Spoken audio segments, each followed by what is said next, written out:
아침 8시 6분입니다. 엘리베이터 문이 닫힙니다. 복도 끝에서 누가 급하게 뛰어오는 게 보입니다. 자연스럽게 손이 나가 열린 버튼을 눌러줍니다. 그 사람이 짧게 목례를 하고 탑니다. 버튼 하나 누르는데 걸린 시간은 2초. 그리고 20분 뒤 같은 사람이 출근길 도로 한복판에 서 있습니다. 차가 조금씩 밀리고 운전대를 잡은 손끝에는 조금씩 힘이 들어갑니다. 그때 옆 직진 차선에 차 한 대가 깜빡이를 켭니다. 앞에는 차 한 대가 충분히 들어올 만큼 자리도 있습니다. 그런데 오른발에 저절로 힘이 들어갑니다. 슬쩍 앞차에 붙어서 그 공간을 줄입니다. 옆차의 깜빡이는 계속 켜져 있습니다. 왜 그랬는지는 본인도 잘 모릅니다. 20분 전에는 뛰어오는 사람을 기다려준 사람이 지금은 들어오려는 사람을 막고 있습니다. 달라진 건 하나뿐입니다. 운전대를 잡았다는 것. 혹시 이런 말 들어보셨나요? 운전할 때 사람 성격 나온다는. 그런데 방금 그 장면을 보면 좀 이상합니다. 친절하게 문을 잡아준 사람이 20분 만에 문을 막는 사람이 됩니다. 왜 운전석에 앉으면 판단이 이렇게 달라질까요? 오늘은 이 질문 하나를 몇 개의 장면으로 나눠 따라가 보겠습니다. 사거리에서 시작해서 갈수록 조금씩 다른 지점을 건드릴 겁니다. 마지막엔 그 답들이 전부 하나로 모일 겁니다. 그리고 이 이야기가 끝날 때쯤이면 운전할 때 예민해지는 자기 모습이 조금은 다르게 보일 겁니다. 먼저 퇴근길 집 앞 사거리입니다. 차로를 잘못 들었습니다. 내비는 우회전하라고 하는데 차는 직진 차로에 서 있습니다. 깜빡이를 켜고 차 머리를 조금씩 밀어 넣습니다. 여기서 못 들어가면 한참을 돌아가야 합니다. 그런데 선뜻 간격을 벌려주는 차가 한 대도 없습니다. 뒤에서 차들이 경적을 울리고 그때부터 슬슬 짜증이 올라옵니다. 한 대쯤은 넣어줄 수도 있잖아. 아침에는 정반대였습니다. 남이 들어오려 하자 간격부터 좁혔습니다. 그런데 지금은 아무도 안 넣어주는 게 야속합니다. 같은 행동인데 왜 이렇게 다르게 보일까요? 운전 중에 화가 어떻게 커지는지 살펴본 연구가 있습니다. 참가자들에게 며칠 동안 운전일기를 쓰게 했고 운전하면서 가장 기분 나빴던 장면 하나씩을 적게 했습니다. 그리고 그중 가장 화가 났던 장면을 고르게 했고 한 가지 질문을 합니다. 저 사람이 일부러 그런 것 같습니까? 일부러라고 본 사람일수록 상대의 책임을 크게 받고 느끼는 화도 같이 커졌습니다. 같은 장면인데 일부러라는 생각이 드는 순간 화의 크기가 달라진 겁니다. 내 행동에는 이유가 보입니다. 길을 잘못 들었고 출구를 놓쳤고 여기서 못 들어가면 한참을 돌아가야 한다는 걸 제가 아니까요. 그런데 앞차의 사정은 안 보이고 눈에 보이는 건 행동 하나뿐입니다. 저 차가 내 앞으로 들어왔다. 그게 전부입니다. 그래서 남이 불쑥 끼어들 때는 얌체로 보이고 내가 끼어들 때는 어쩔 수 없는 사정이 됩니다. 마음이 좁아서가 아닙니다. 내 쪽에만 정보가 있는 겁니다. 내 사정은 내가 전부 아는데 저 사람의 사정은 제가 하나도 모르는 겁니다. 그래서 이렇게 말합니다. 저는 어쩔 수 없었어요. 왜냐하면 그때 저는 정말 급했거든요. 그런데 모르는 사정은 그냥 빈칸으로 남지 않습니다. 이번엔 그게 뭔지 같은 출근길에서 한 장면 더 살펴보겠습니다. 다시 출근길입니다. 오늘은 늦지도 않았고 평소보다 10분이나 일찍 나왔습니다. 내비 화면에 도착 시간이 떠 있습니다. 8시 47분. 그런데 앞차가 유난히 천천히 갑니다. 그러다 신호에 한번 걸립니다. 내비에 찍힌 숫자가 8시 50분으로 바뀝니다. 그 순간 괜히 마음이 바빠져서 듣고 있던 음악 소리부터 줄입니다. 옆차로가 빨라 보여서 차선을 한번 바꿔봅니다. 손가락으로 운전대를 두드립니다. 앞차와의 간격은 점점 아슬아슬해집니다. 고작 3분입니다. 불과 3분이 늘었을 뿐인데 왜 이렇게 마음이 급해지는 걸까요? 한 연구에서 참가자들을 대상으로 운전 시뮬레이터 연구를 진행했습니다. 그리고 시간에 쫓기는 상황이라고 알려줬습니다. 그러자 운전이 눈에 띄게 거칠어졌습니다. 틈이 보이면 급히 차선 변경을 했고 노란불에서도 그냥 지나갔습니다. 도로가 갑자기 더 막힌 것도 아닙니다. 달라진 건 시간에 쫓기고 있다는 생각 하나뿐이었습니다. 앞서 3분도 마찬가지입니다. 앞차가 갑자기 더 느려진 것도 아닙니다. 그저 내비에 찍힌 도착 시간이 8시 47분에서 8시 50분으로 바뀌었을 뿐입니다. 그런데 그 숫자를 신경 쓰는 순간 앞차가 왜 천천히 가는지는 중요하지 않게 되었습니다. 내 눈에는 사람보다 도착 시간을 늦추는 차 한 대가 먼저 보이기 시작한 겁니다. 그러고는 이렇게 말합니다. 도착 시간이 자꾸 신경 쓰여서요. 그런데 반대로 도로에서 몇 초를 기꺼이 내어줄 때도 있습니다. 이번엔 제가 자리를 내주는 쪽입니다. 원래 양보를 잘하는 사람이라 주변에서 들어올까 말까 눈치 보는 차가 있으면 오히려 마음이 더 불편합니다. 고속도로 합류 구간에서 옆차 한 대가 들어오려고 머뭇거립니다. 가속 페달에서 발을 떼고 자리를 내어줍니다. 그렇게 내준 시간은 약 3초입니다. 그런데 그 차가 그냥 갑니다. 비상등이 켜지지 않습니다. 별일도 아닌데 묘하게 마음에 걸립니다. 요즘 사람들은 다 그런가 싶은 생각까지 슬쩍 올라옵니다. 조금 뒤 또 한 대가 들어오려고 합니다. 이번에도 자리를 내줍니다. 이번에는 비상등이 2번 깜빡입니다. 그 2번에 앞서 걸렸던 마음까지 금세 풀립니다. 그런데 돌려받은 시간은 하나도 없습니다.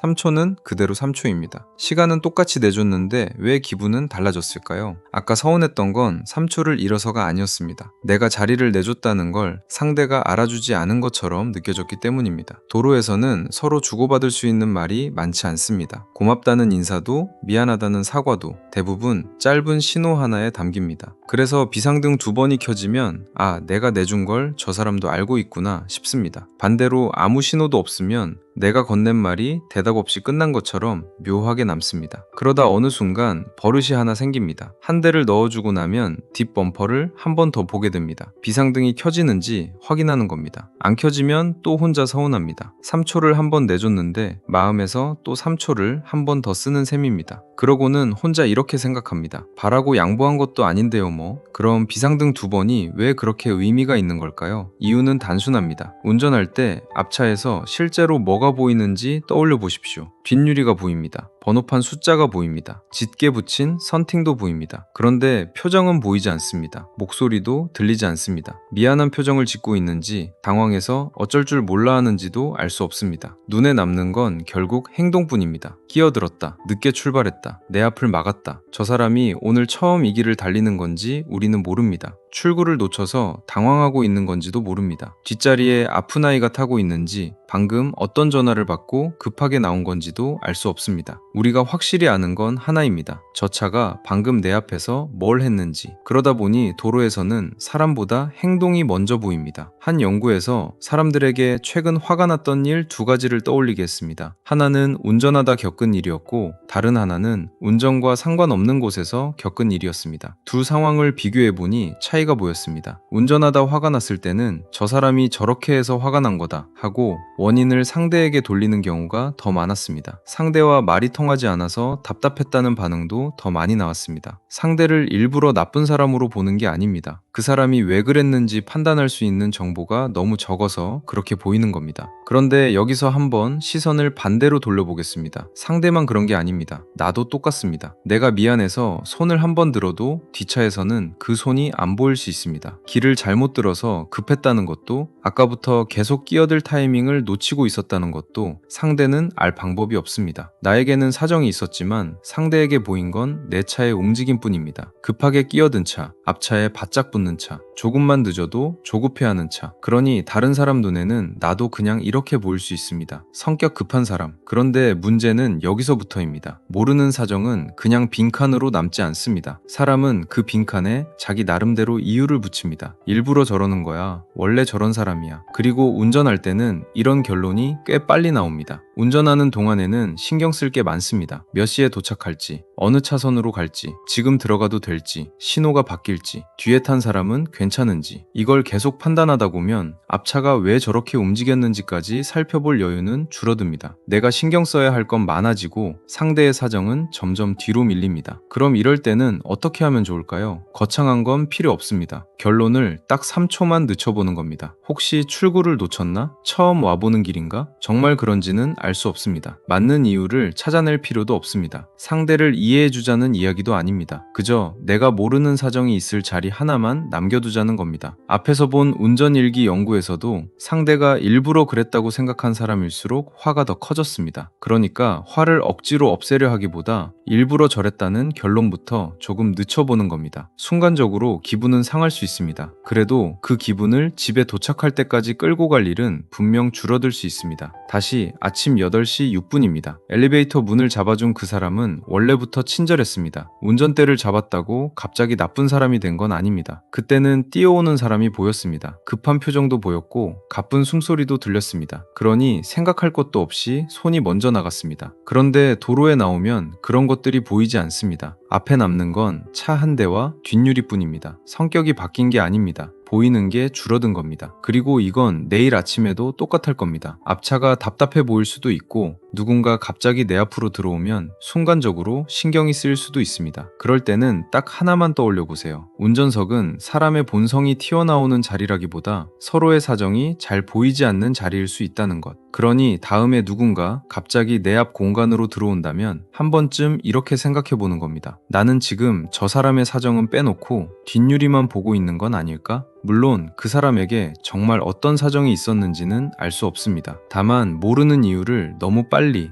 저 사람의 성격으로 만들어버리지는 않을 수 있습니다. 어쩌면 그 작은 차이가 앞차 한 대 때문에 상한 기분을 집까지 가져가지 않게 해줄지도 모릅니다. 그리고 다음 운전길에서 오늘 이야기가 문득 한번 떠오른다면 그걸로 충분합니다. 앞차의 뒷유리 너머에도 나와 마찬가지로 자기 하루를 살아가는 사람이 있다는 것, 그것만 잠깐 기억해 주셨으면 좋겠습니다. 여기까지 함께 해주셔서 감사합니다. 오늘 이야기가 마음에 남으셨다면 좋아요와 구독으로 함께 해주세요. 다음 영상에서도 우리가 무심코 지나쳤던 마음 하나를 같이 들여다보겠습니다.